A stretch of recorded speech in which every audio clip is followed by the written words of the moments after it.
Hello, everybody. Greetings and welcome.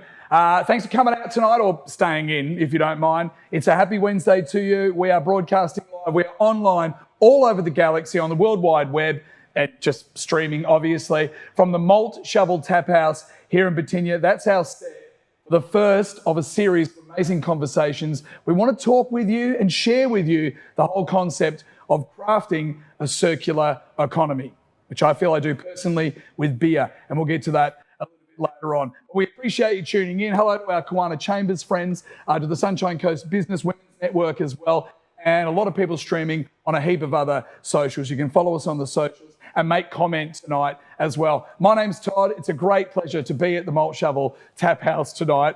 Not my first time, but certainly, maybe not even my first time on video, but certainly the first time broadcasting live. I'm used to live radio.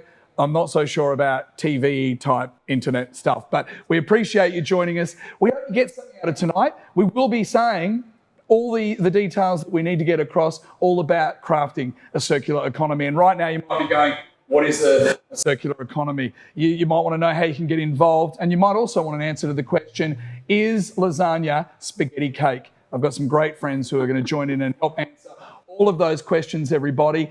Before we kick off tonight, I'd like to acknowledge the traditional owners of this land in which we're broadcasting tonight, the Kabi Kabi people, and to their elders, past, present, and emerging. Lots to get through tonight. You can join in the conversation. We'll give you some details on that really soon. But two very special guests. My mate Yazzie G is in the house. She's the founder and CEO of the one and only world's greatest garage sale, the world's biggest and greatest garage sale, I say as I look at her t-shirt and read it correctly. And also my other mate, Michelle Christoe, of course, the founder of Food Focus Australia. She's building right now as we speak, next door to where we're broadcasting tonight, the NightQuarter, which will launch in September this year. It is, against all odds, I should say, with COVID, etc., it is going to be a game changer for the Sunshine Coast. And this is also Michelle's joint, the Malt Shovel Taphouse, with her partner, Ian. So, ladies, hello, good evening and welcome. Hello, thank you. Good to see you. We're talking about recycling tonight. I thought it's important. I'm pretty sure everyone can see this at home, on the couch or at the office, wherever you're watching us. This incredible design that I did personally. I didn't. But it's a good friend of yours, Michelle. Let's get a run through because this is made out of recycled materials, including beer cans. Yes, well, it's the belt around it is beer cans, some of them of which Todd, I'm sure, have drunk. We've got some wrapping paper that's around the bottom, shredded paper from the office, and we've also got bubble wrap that forms a part of the whole dress. This was created and actually built around a girl here on the Sunshine Coast who's an Instagrammer. So that was part of the launch of Malt Shovel Taphouse when we opened in October. Tracy Eaton is the artist name, everybody. So check that out. Wow, ladies, we'll get the conversation started. There's a few other things we need to get through. I'd like to talk about the beer economy because we're talking about crafting a circular economy on the Sunshine Coast. We've got the most amazing producers. We've got incredible award-winning craft beer producers, coffee producers. It's a pretty good place to be. Yaz, welcome to the Sunshine Coast. Thank you. It's great to be here. Your jeans, lady.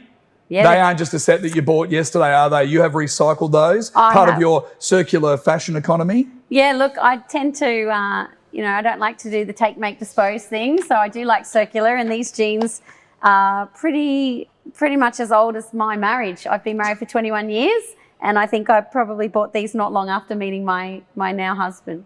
How many of us can say we're wearing jeans from 20 years ago? I mean, I've obviously recycled these, and you can see how tight they are. I haven't really flattened the personal COVID curve, but these are like recycled. They look like from a 12-year-old girl. Literally, if I stood up in them, it would be.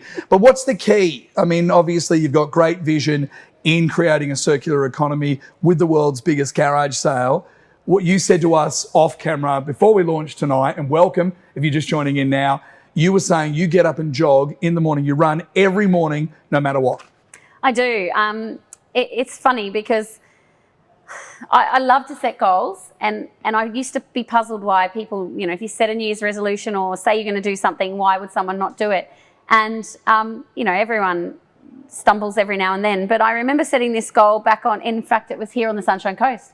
My mum had just passed away. My whole family, all of my mum's children and grandchildren were staying at a house that we had for the holidays in, I'm pretty sure, Parisian? Oh, I don't know. I can't remember. But when I was there, I was doing a lot of reflecting. I just lost my mum. It was our first Christmas without her. And I was thinking about the year ahead, 2019. And I thought, well, you know what? I'm going to set a goal for 2019. I'm going to run every day of the year in 2019. And I'm going to do 2019 Ks in 2019. Oof. But the problem was I hadn't run at all in 2018 because I'd been building our company, focusing on that, like fully immersed, working too much. But I knew that as a bit of a workaholic, I needed to pull myself back a little bit and give myself something every day. So I thought, I'll run. It doesn't matter how fast or slow, and it's pretty slow. It doesn't matter how far, as long as I get up every day was the number one goal. And then the secondary goal was 2019 in 2019. And I worked it out to be 5.55 Ks a day that I had to run on average every day. And so I just set the goal, knew that it was about 180 to 200 Ks a month that I needed to do. And I ran my first run here in Boxing Day 2018. And today I think it's about 540 odd days that I've been running every single day. Rain, hail, shine, sometimes still drinking, sometimes not had been home. And probably the funniest run I've ever done is I was in the city. It was an event. It might have been around Christmas at some stage. And a bunch of us had just been finished up somewhere at Howard Smith Wharves. We needed to make our way to our next destination a few Ks away. I gave my friend my heels, popped on my little ballet flats and ran from where we were all the way to somewhere else in the city. It was 3 Ks. It counted because it was about 3 a.m. in the morning. Absolutely. See, that's unreal. And so you've run in excess of 500 days in a row, is what you're saying? Yeah, 540. I did the 2019 Ks in 2019. 2020 miles is the goal this year. But it's not about the running. And I said to you before, it's actually just about consistency. Yes. And I said, I used to be a triathlete, reasonably okay, not very good, but average at all 3. Average swimmer, average rider, average runner. And when you're average at all 3, you don't have a strength and you don't have a weakness, you're actually pretty good. So I realized back then that it wasn't about, going necessarily too hard or too slow, but if you can just be like the turtle and go slow and steady, you win the race. And so my time in the morning is my turtle time. It's every day, no matter what. And that consistency is actually delivered, not the run, but a lot of epiphanies over 540 odd days of listening to podcasts and audiobooks and music and your own mind, because it's that first hour of the day. It's like a factory reset. It's pretty powerful. Well, it's probably where you've got some of the freshest ideas for your business. I didn't get up and run this morning, which makes it 7 years in a row. But I will. It's all about consistency. And consistency is the key too when we're crafting a circular economy for the Sunshine Coast. We've got a great conversation. We've already started, ladies. I just want to let everyone know, and I think Carlos, have you got Carlos is our man. He's a legend. Just on your screen now, join the conversation details. If you're watching from livingsmartqueensland.com.au, you can comment via our socials, White House Celebrations Facebook, Kawana Chamber Facebook, and of course the Sunshine Coast Business Women's Network Facebook.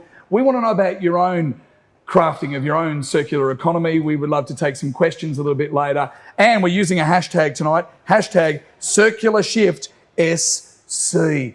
Hashtag CircularShiftSC, which is brilliant. And whenever you do a hashtag or you post something tonight or you ask a question, you've got a chance to win $100 to spend right here at the Malt Shovel Taphouse, which I can tell you will go a long way. Incredible rotisserie kitchen, cold local frothies on tap, specialty cocktails. It's a great night out and they are open. So please book and support local. Shall we begin, ladies? Yeah, let's do it. We've had a chat with you, Yaz, about some personal things and getting that consistency. Michelle, what about you? You are an incredible story. Can you give us a little bit of your background, Michelle Christoe?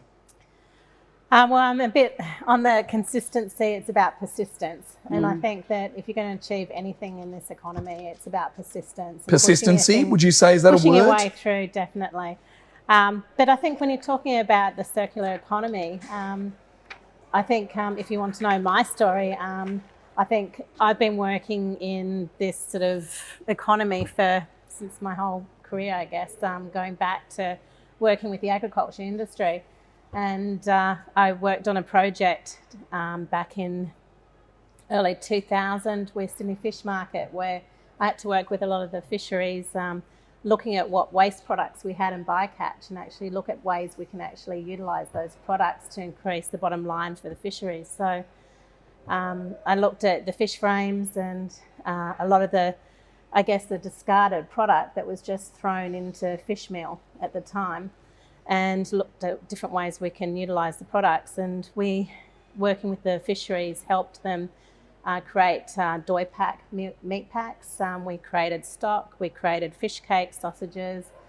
We took the bones and created collagen, which was used in pharmaceutical industry and beauty products. We took the fish scales, dried them out, made them into wallpaper, into, leather products. So made them into handbags.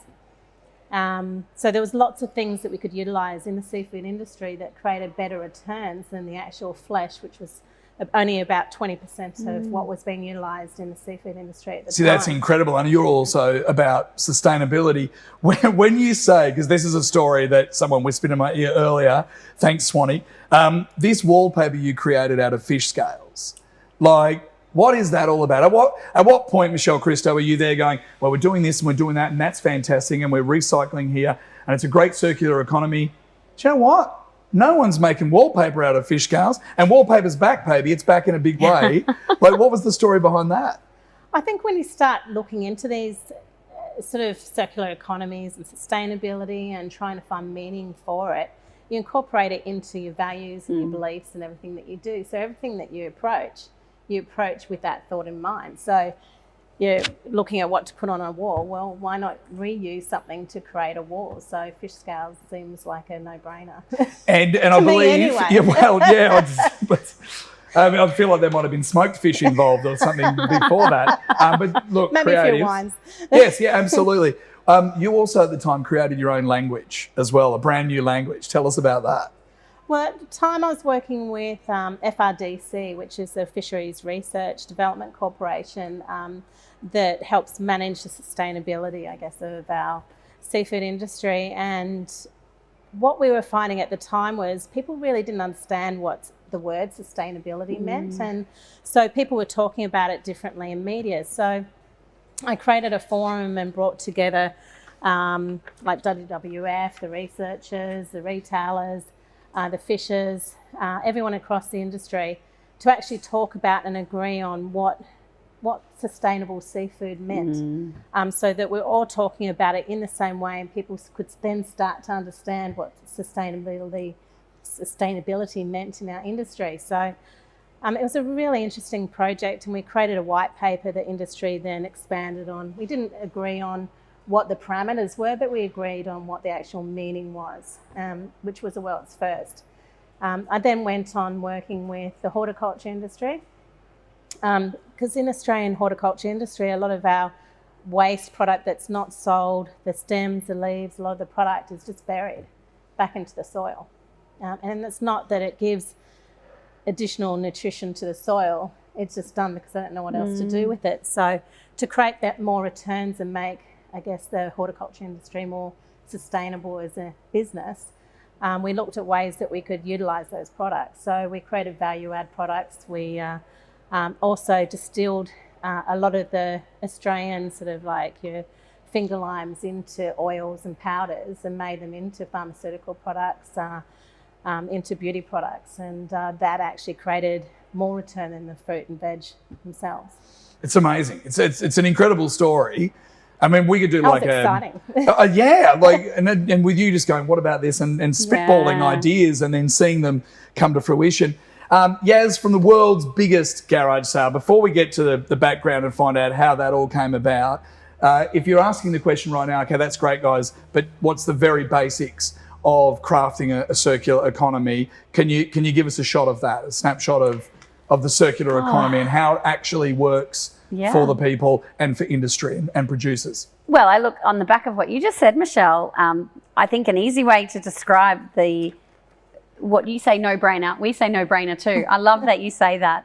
But it's going from a take, make, dispose, taking a product, making something and disposing of the excess or the product itself once we've finished with it, to a more circular world where exactly what you did. You took the fish, you went, okay, we're going to pull these things off. We'd normally dispose of those. No, actually, let's not dispose of them. How else can we utilize the product? How can we keep it in the stream? How do we use non-virgin materials to start to make, remake and repair or upcycle something else? I think that for a long time, people talked about recycling, but for me, recycling is like the last resort, the absolute. Is there anything we can do with this before it ends up, in landfill or somewhere else in the recycle chain? Every single product has a value, and we're just not valuing it the way that it needs to be valued. And I think there's a quote, I think it's will.i.am that says it, waste is not waste until we waste it. Well, I don't even like the word waste. We need a whole new word. Can we get some of the audience members at home tonight to start thinking of new words for the word waste? Because when we say waste, we think dirty, not us, but the general public thinks we associate it with a word of dispose, whereas I actually don't think we need the word dispose at all. So take, make, dispose, it's take, make, remake, renew, repurpose, recycle, re-gift, re-something, but let's keep it in the system. And that's what a circular economy is to me. So world's biggest garage sale. What was the light bulb moment? What were you? Were you digging around someone else's sale on the weekend? Were you at the dump and you went, that you could still use that 4-burner barbecue with wok option. Sure, the legs are rusty. We should cut that off and take it home. Like, how did it all come about? Because it's hugely successful. Okay, so it was back in 2013, back when I was still a triathlete, believe it or not. And we were all trying to raise money at the time for charity. And at the time it was cancer research. My mum had breast cancer. We had lots of members of the tribe and Tri Squad who had been diagnosed, or family members within their own networks who'd been diagnosed with cancer of some sort. And everyone was trying to raise money. So, of course, I'm like this enthusiastic bunny, and I make brownies and cupcakes, and I don't even like baking, right? But I'm like, how do we make money? Let's sell raffle tickets. Let's do this. And I was starting to use my business skills to kind of activate all these things that would make us money for this charity that we were trying to raise money for. But I could see donor fatigue setting in. And donor fatigue is actually what I thought the problem was that we were solving.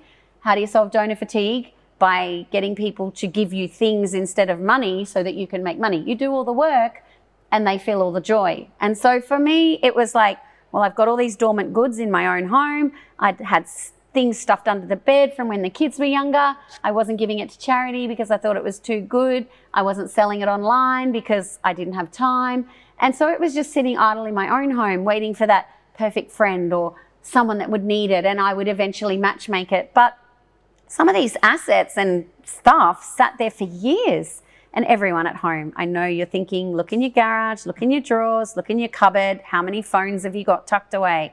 We are all guilty. On average in Australia homes, 5 electronic devices tucked in our drawers that we're not using. Now that is gold, literally gold. There is gold in those items to be able to reuse. So I grabbed all the stuff in our own house, put it in the garage and thought, I'm going to raise a couple of grand.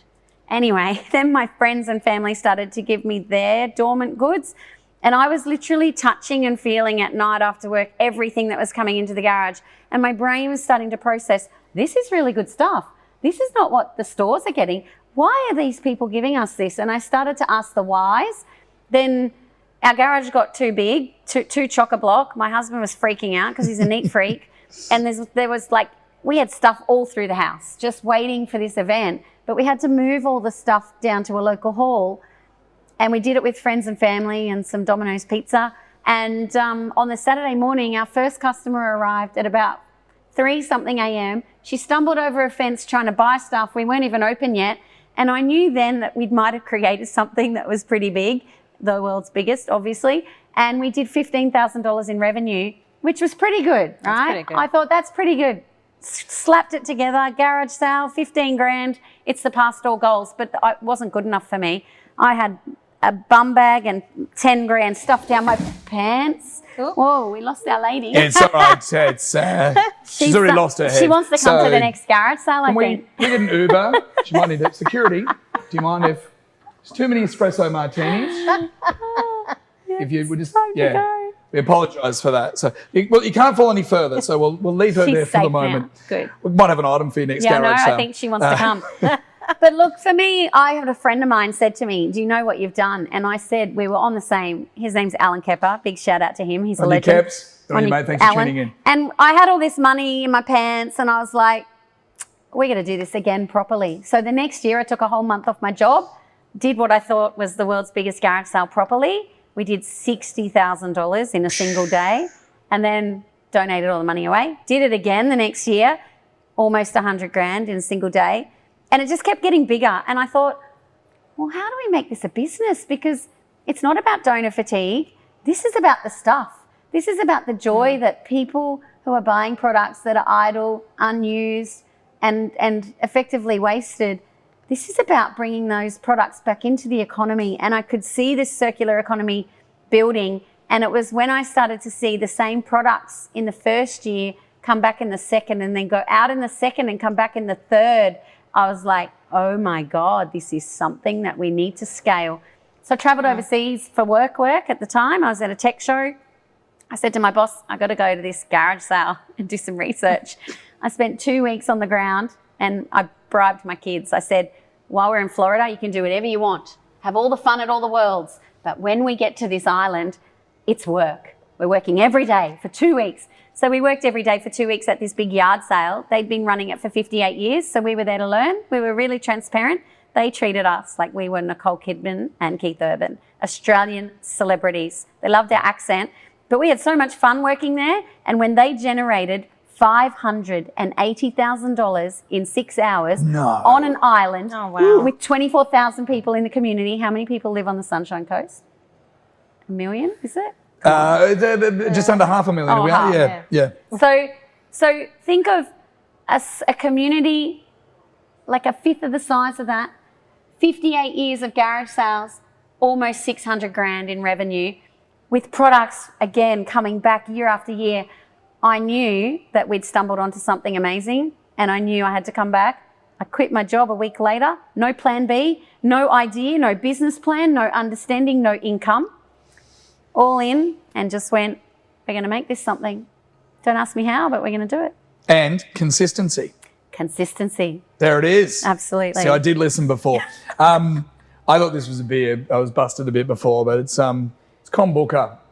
It's not my favourite of the Bookers. Obviously, Sam Booker is there as well. But this is another example of amazing produce and part of the incredible circular economy that you guys have going here, Michelle Christoe, because everything that goes into the kitchen, we've got a whole heap of local craft beers on tap. This is all about the Sunshine Coast circular economy that you're running through your tap house here. Yeah. I think it's really important to support local as part of, I guess, when you're looking at the circular economy, because you're part of the community. And so it's important as part of your values to support local communities. So we buy our strawberries from the strawberry farm down the road, honey from Hummy, the chickens from up in Glasshouse Mountains, the meat's all processed locally.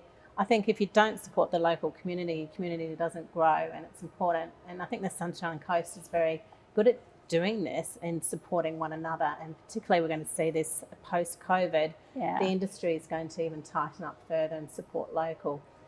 I think when you're talking about a sustainability point of view, we're always referring to carbon footprint. Well, that's what low carbon footprint is. It's about supporting your local businesses.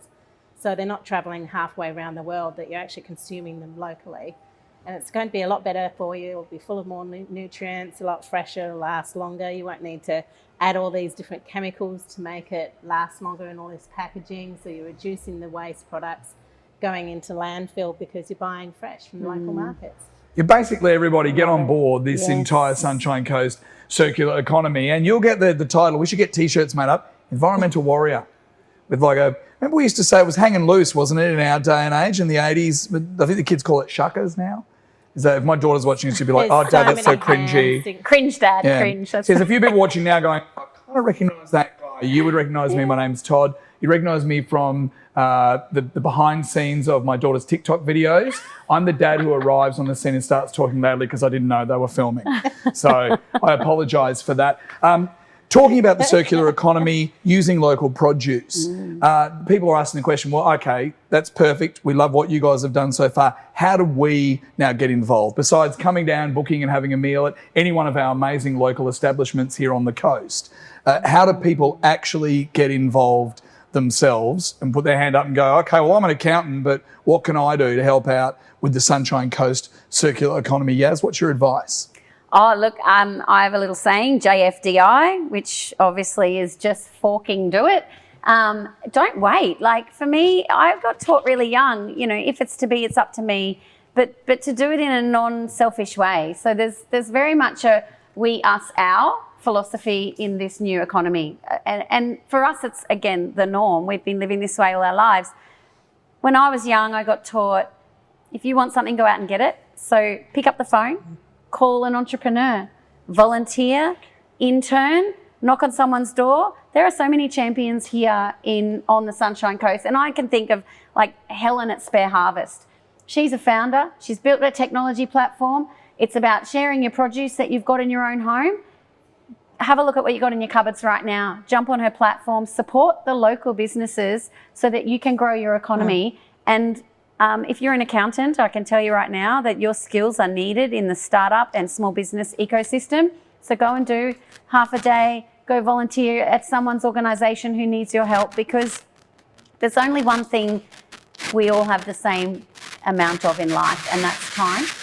But it's how we use it and invest it that makes the difference in our lives. And you become richer and more wealthy when you build and create a tribe of people around you. So your network becomes your net worth, and not your money, but the actual capability to bond with people who share your values. And when you do that, that's what life is worth living for. Go and find someone, pick up the phone and make it happen. And you can do anything that you put your mind to do anyway. So I think that in this economy, we can really achieve so much if we approach things in this way. And because life isn't all about making huge amount of money, it's about getting value out of your lifestyle. And I think that if we all focus on living and breathing our businesses in that way, we'll be so much happier. I want to ask you this question because I feel like I mentioned it earlier, and if you've only just joined us and dialed in, hello everybody and welcome. We're broadcasting from the centre of the universe, which is beautiful downtown Batinia. We're at the Malt Shovel Taphouse.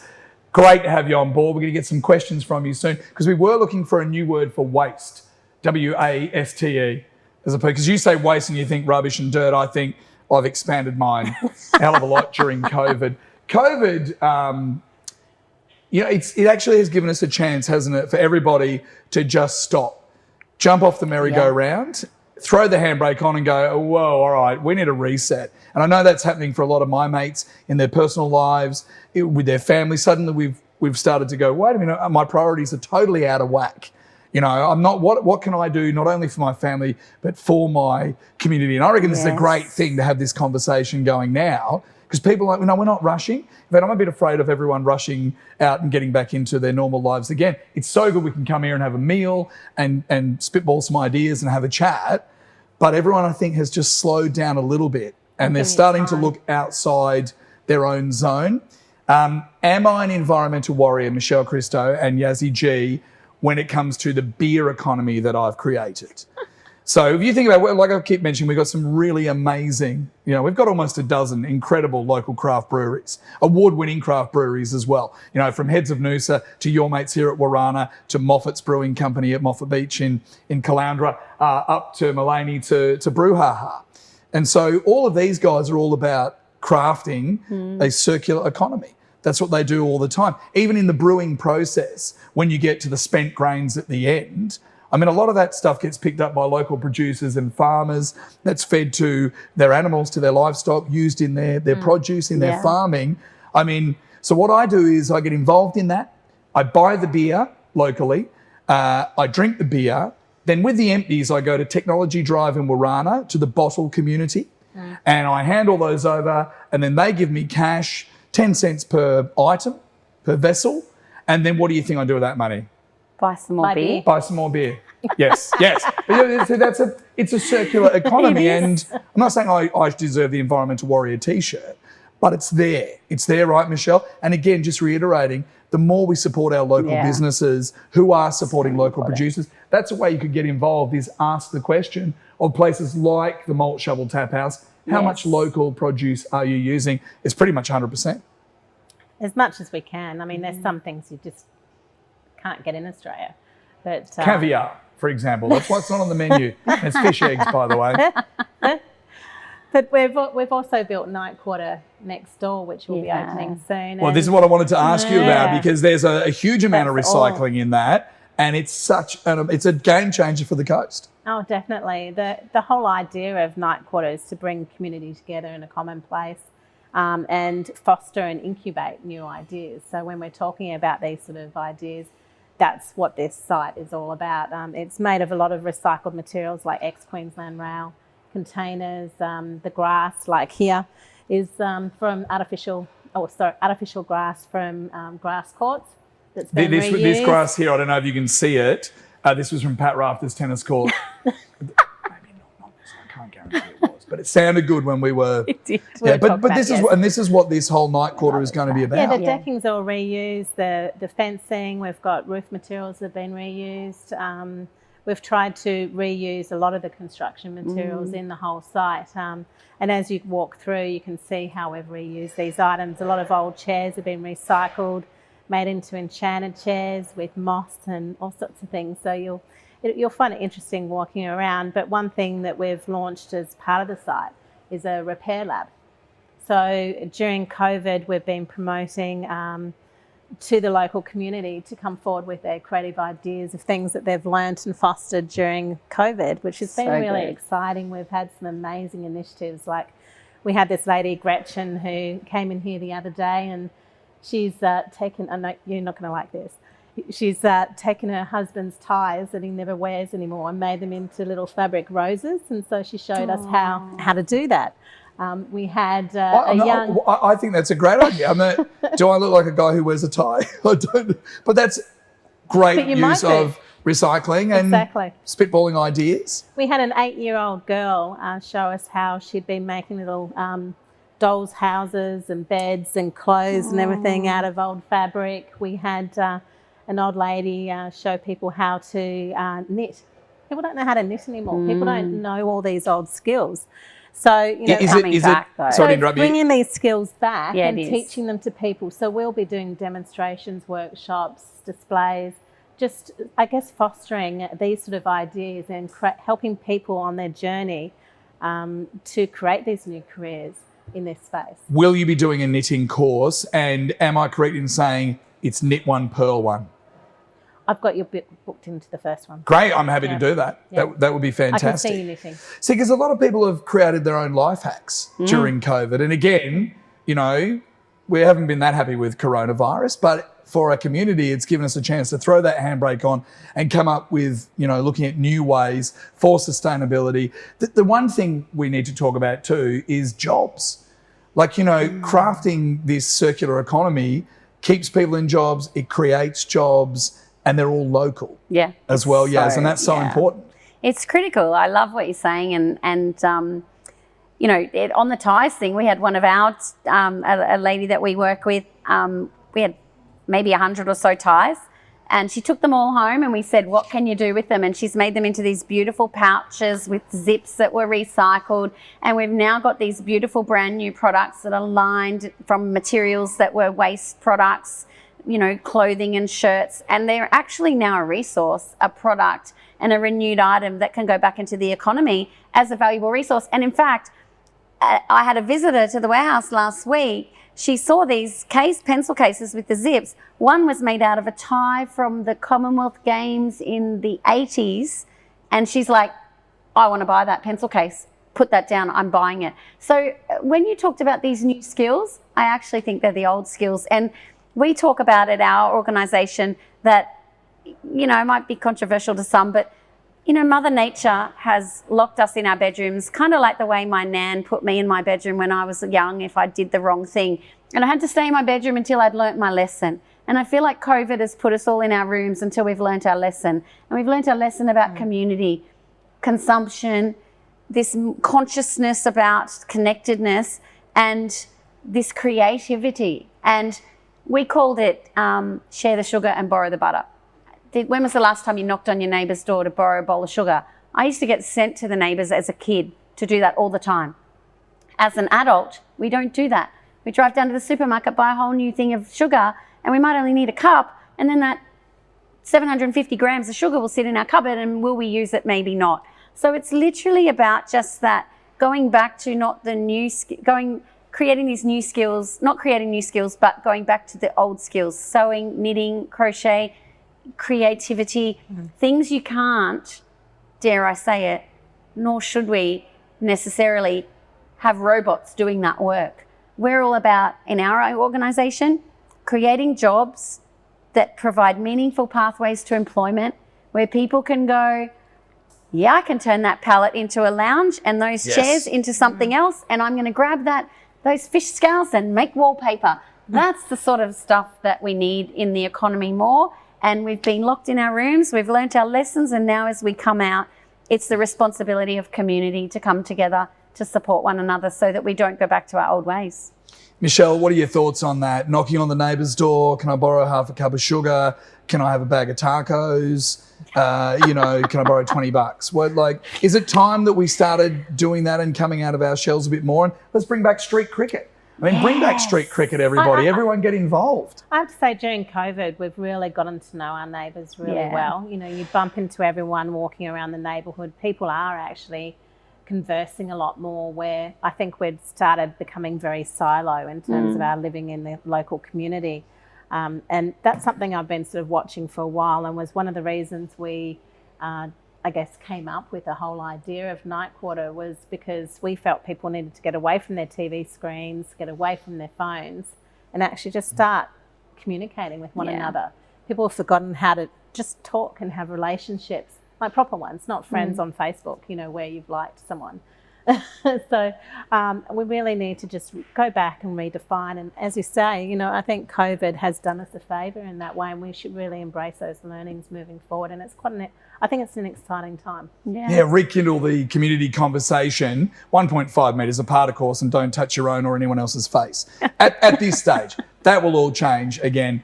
I quite often am patting my neighbour's dog, feeding my neighbour's dog, and you'd think that my neighbours Dave and Jody would be stoked, but the questions I had yesterday were, how did you get into our house, and do you know it's 2 a.m. in the morning?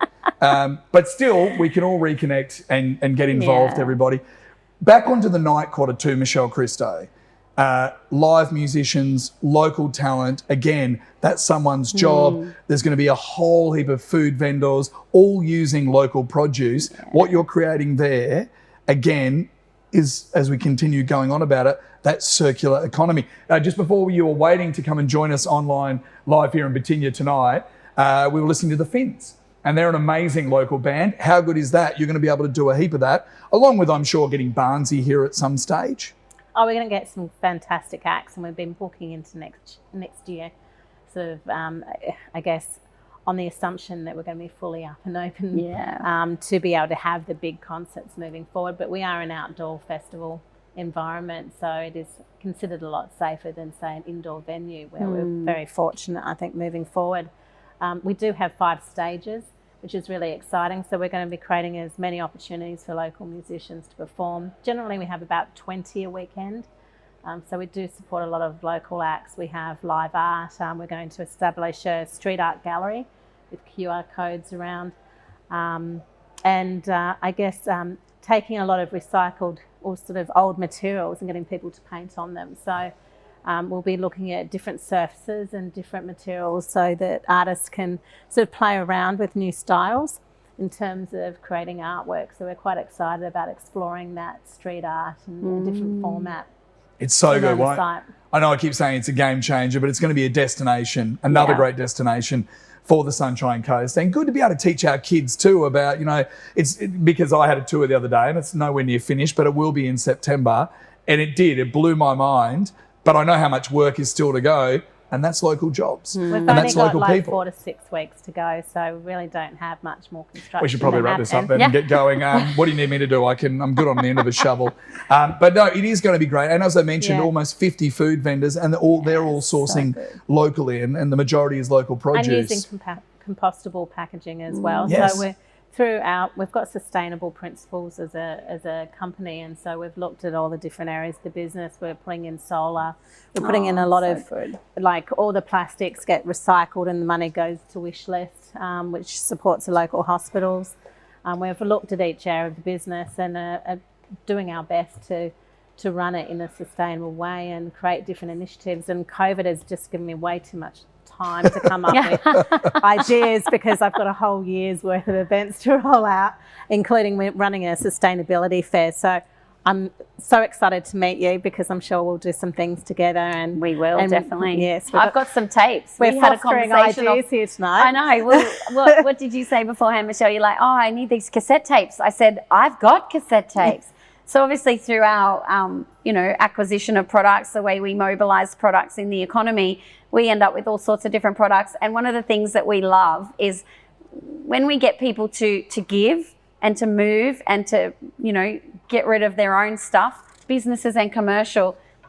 When it comes through an organisation like ours, we really see ourselves as a company that can matchmake. So now I know that you want old cassettes, old records, and other products like that. We can now, as an organisation, be a local supply chain for you to be able to get these products without you having to then go and isolate grabbing them yourself. That's such a relief for me. I've been buying cassette tapes on eBay, Gumtree. I've got a couple of thousand so far, and op shops around the place, because my op shops are my best friend. Yeah. So very excited about what is a cassette tape? Let's just say, I remember one of my first cassette tapes was Smash Hits 1987. It was the various artists, Mel and Kim Respectable, and Slice of Heaven, Dave Dobbin and the Cubes. Kylie Minogue, Locomotion. Locomotion was on. Did you have the same cassette tape? I had that Locomotion, I did. So 1987, so Smash Hits 1987, and then the other one was Right on Track 1987, and Boom Boom Boom, Let's Go Back to My Room, and that. But so are they selling for a decent price on Gummy? Yeah. Yes. Yeah. And they have a high value in records. Yeah, records are very vinyl's expensive. big again, isn't it? Which everything old is new again. I get so excited when I find my vinyl records. Oh my gosh, I need to send you some photos. Tomorrow when I get back to our warehouse, Friday morning, I won't be back until tomorrow, but I'm literally going to send you a photo of all the stuff we've got. And you know why? This is the most exciting thing for us. We recently got a gramophone passed on. It's gone, sorry. We got a gramophone, and it was the most exciting thing. So someone we knew, their parents had passed away. They needed to clean out. There were 5 or 6 deliveries to our warehouse. We took the goods all during COVID, no touch. It was an amazing opportunity because we have the drive-through option as well. We took all these products in, and they said, "Oh, that's a gramophone." I'm like a working gramophone? Yeah, we think it works. No way. Anyway, we opened it up. It was his master's voice, 101. We knew that it was from 1928 or 29. We did all the research. So our team were able to learn. We were providing pathways to learning. We tested it. It played Rudolph the Red-Nosed Reindeer on the little LP that was with it. Stop and it. then what happened? No way. The best thing about it, this is what Circular is, right? Because we care about products finding place where they're going to be valued and appreciated and utilised. So just randomly this guy came into the warehouse, and I can't remember why he was in there, and he's like, "Is that a gramophone?" I'm like, "Yeah, HMV 101. And he opened it, we played it, and he was like, took it, get his wife, and her dad lives in the USA, can't travel, they can't travel there, but he has all these records that size and no gramophone.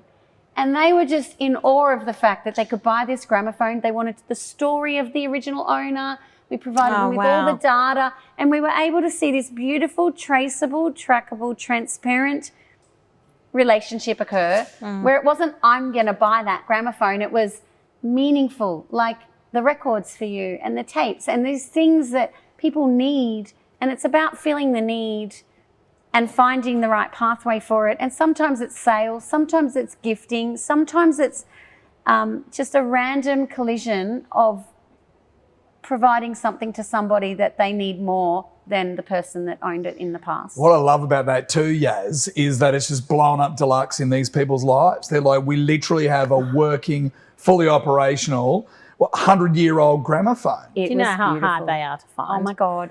Do you know how beautiful it was? I would just play it. My kids got to wind it and they were, whoa, is this a record? I'm like, it's a gramophone. It's like predates all of our living relatives. Where's the Spotify playlist on it? How do I plug it in? My kids got in my father-in-law's old Falcon only about 6 months ago. And one of those Falcons, the Ford Falcons, where there's fast glass in the front. So they've got electric windows in the front. But for whatever reason, in the back seat, they're windies. And my daughter, Isla, was like, Dad, what is this? I'm like, what are you talking about, babes? And she couldn't. And I was like, yeah, that's a windy window thing. But I mean, I wasn't around when they, wow, that's an incredible thing from the past. Keep an eye out for a fondue set. Okay, will do. Yeah, because I'm pretty keen. And you need 2 fondue sets because you want one to be cheese fondue and the other chocolate. Yeah, so definitely. I think the chocolate fountain almost killed the fondue set. But we've got a couple of questions. 2 fondue and you're not having it. Yeah. To fondue or not to fondue? Yes is the answer. Who cares what the question is? We have a message here from Claire. Hi, Claire. Thanks for tuning in. Claire says, people are interested in buying local. Is there a central place to find local suppliers? Michelle. There's lots of places you can go to find local suppliers. There's a couple of websites that have come about through COVID. You can go to like Quina markets here around the corner. They have some amazing local produce, where you've got the actual growers there, you've got the farmers. I just love going there. The produce is just amazing. You can go to the Fan Network, which is one of the chambers here locally, and they can put you in contact with products that you're looking for.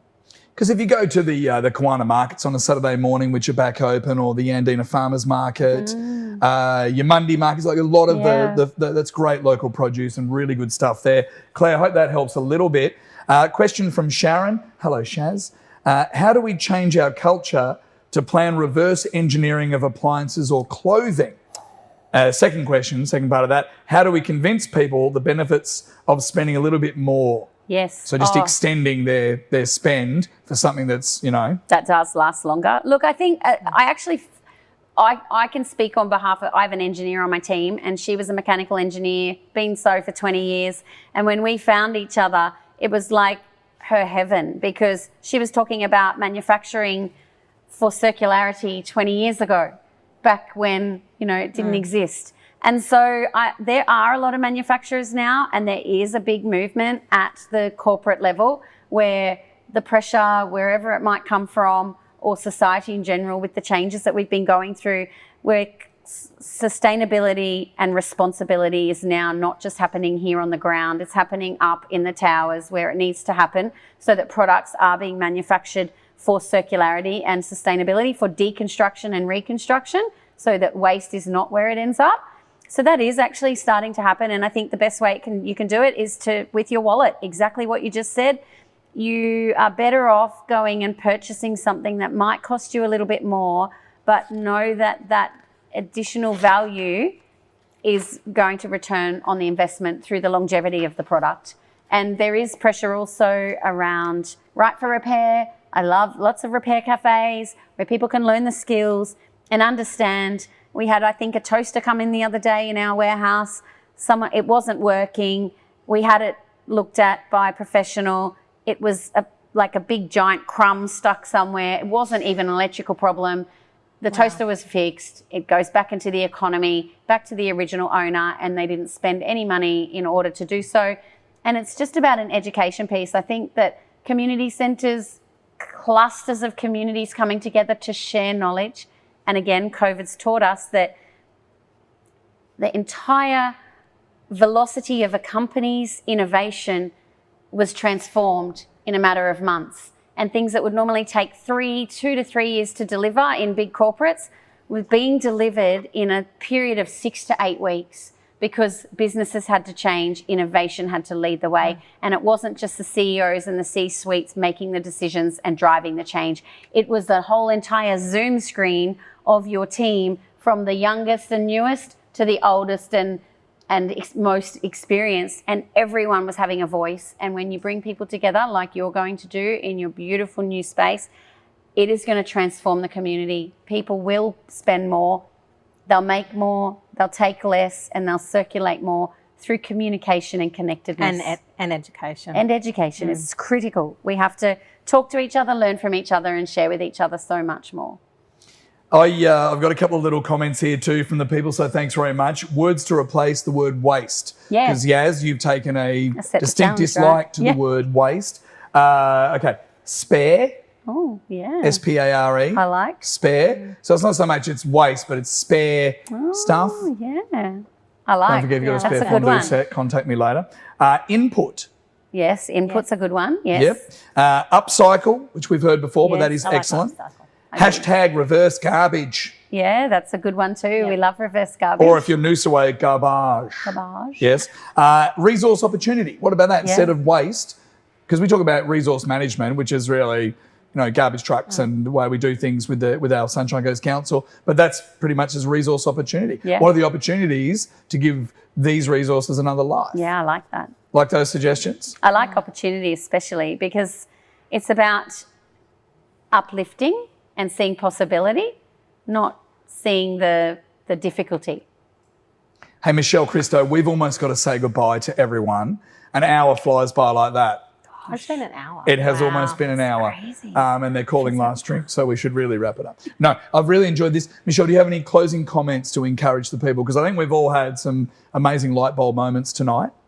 Well, I think it's really important to actually look at how you're approaching your lifestyle and your business and think of new ideas. I think that's, as we said, what's come out of COVID, and forward those ideas. If you've got some, forward them to us, forward them through the channels that we've got open now.